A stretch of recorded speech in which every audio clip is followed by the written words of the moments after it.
get to know your neighbors. Decide, like, do you want this happening on your block? And if you don't, then talk back to these kids. Because, Brett, I have seen these kids crumple so many times when it's one-on-one. And I'll tell you another thing, which people don't want to hear, but it is my responsibility as a journalist to report this. Most of these kids that I have talked to one-on-one are extremely polite. Do you want some water? Can I get you a donut? How are you? This and that.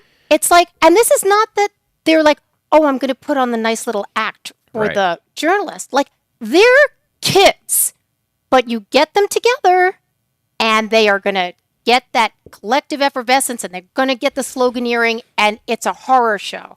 But one-on-one, if you talk to these kids, I don't know, just to be friendly, to be nice, to whatever, you want some roast beef, or just to say no, they crumple. I agree with you. And, Lord of the Flies was one of the analogies that kept cropping up when Evergreen happened. And it was the same damn thing, which is that this, good kids hanging out with the wrong crowd turn into bad kids. That's what's going on. So somehow, on the right, I see a lot of demonizing of the individuals involved in this, but it's not the individuals. It's the de-individuation that is so dangerous. Yes. And, it's not unsolvable, but you do have to say no. And, you have the same thing, you demonize like the Proud Boys or Patriot Prayer. And I certainly get it. In the media, these are not people that are very popular. But I've also met a lot of these guys one-on-one. And they are, one rinsed my eyes the other day, right? And he was can I help you? He was like super gentlemanly. Now, that's going to be super unpopular to say. But hello, all those people ready to, say I'm a Proud Boy supporter. I just said the same thing about the Black Bloc kids. Because we all put on our pants one leg at a time, okay? Yes, there are bad apples. Yes, when they get together, things can be terrible. But individually, they're mostly just young people. Yep, it seems I to agree. me. And they're responding to the situation they find themselves in. So, all right, you've said something unpopular about the Proud Boys containing human beings. Yeah. Now it's my turn. Sure. So when I first moved to Portland, there was one of these announced rallies by the Proud Boys and Patriot Prayer, and Antifa announced they were going to have a counter demonstration. And Andy No suggested that I go and check it out, which I thought was a good idea. So I did. And I spent some time on the Antifa Black Bloc side, and I spent some time on the Proud Boys Patriot Prayer side. I wanted to see the difference. Yep. Now, the cultural difference was spectacular. Yes, I've done exactly the same thing as you. First of all, Antifa demonized me because, they could edit it to, he was over hanging out with the Proud Boys, when the fact is I actually spent more time on the Antifa side where things were much nastier. And on the Proud Boys Patriot Prayer side, things were more welcoming, weirdly. And including there was a couple of trans people who were absolutely part of the milieu.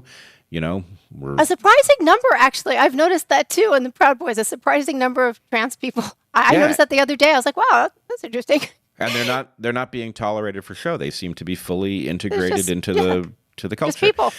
Just people, exactly. But here was the weird story. So I was standing there observing the speeches on the Proud Boys side, and a guy approaches me. I didn't know if he was Proud Boys or Patriot Prayer or something else. And he says, "Are you Bret Weinstein?" And I said, "Yeah." And he introduced himself.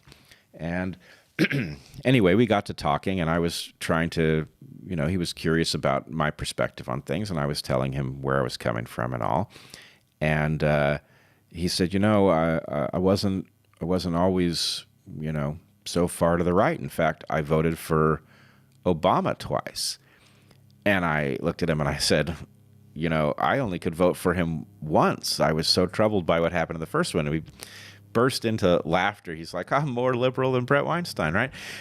So anyway, we had this moment where, I realized something, which is he even saw in himself that he had been on board with a much different view of the nation and had lost confidence in it, and has now finds himself over with the Proud Boys. But there was a recognition that we're sort of all in, I haven't moved at all politically. I'm still very much on the left, but there was no animosity. There was no concern. It was very much more the expectation that we differ in our perspectives and that it doesn't mean we can't talk. So anyway, it was an odd discovery. Let's put it that way. That's my exact experience too. I went to a rally. I don't know if it was the same one. It was not this month, August 2019.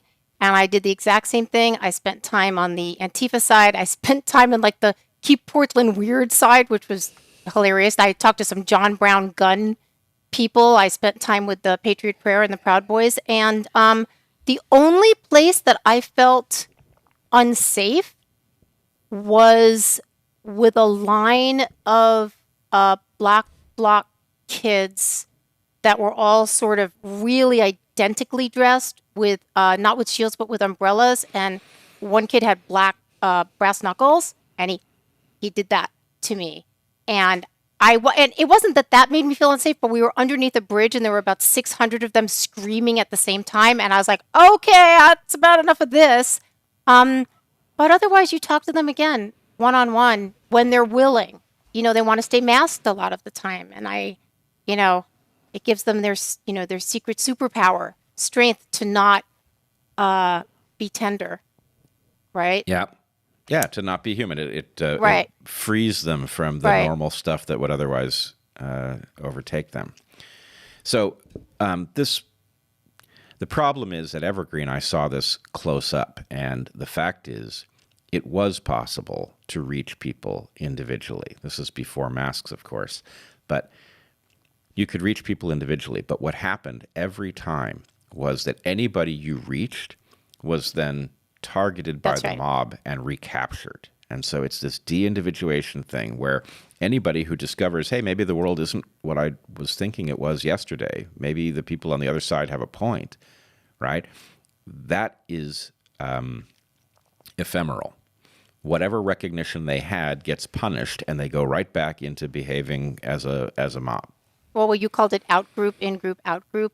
I mean, we both know that when someone comes to your defense, they are then the next ones that are attacked. And that's why people don't do it, because they're afraid. And we both get that. Like, it's not fun to be, the person that's, under attack by hundreds or thousands of people.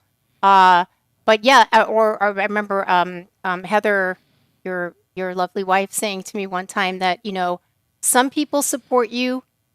A few people will support you privately. No, a few publicly, a few more privately. Most people sit on a fence and wait to see which way the wind blows. Yes. Then they're the ones who turn on you, which... Yeah, they turn on you. And wow, really vociferously, too. It's like, whoa, look at her go. Yep, exactly. Exactly. Well, they have to live with themselves. That's what I think. So I don't know how they do it, but yes, I don't either. I don't either. So yeah. But you can't live in fear of the weakest people turning on you in order to solve some problem of theirs. No, that would be a sad place to live. Yeah.